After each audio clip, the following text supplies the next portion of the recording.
Hi friends, welcome to aryancomputing.com. This is your friend here Vishal Gulani from Vishal Peripherals. This here is a budget PC build for new gamers under 42,000. Let's have a quick look at the products suggested by us. In this build, we have used a Ryzen 5, which is a 3.6 GHz base processor turbo boosting up to 4.1, which comes with a combined cache memory of 19 MB and is a hexa-core processor, which is ideal for gaming.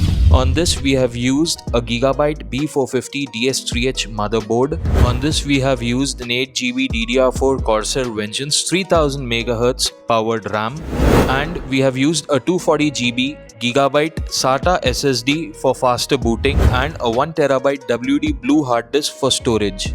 For the graphical card, we have used a 4GB NVIDIA GTX 1650GB WindForce OC, which is up to 30% faster than the previous 1050 Ti at a very small price difference. We have installed all of this into a Gigabyte C200 cabinet, and we have used a Gigabyte 500 watt 80 plus bronze rated PSU for energy efficiency. Please do get back to us for all your queries and dream PC build at aryancomputing.com. Thank you.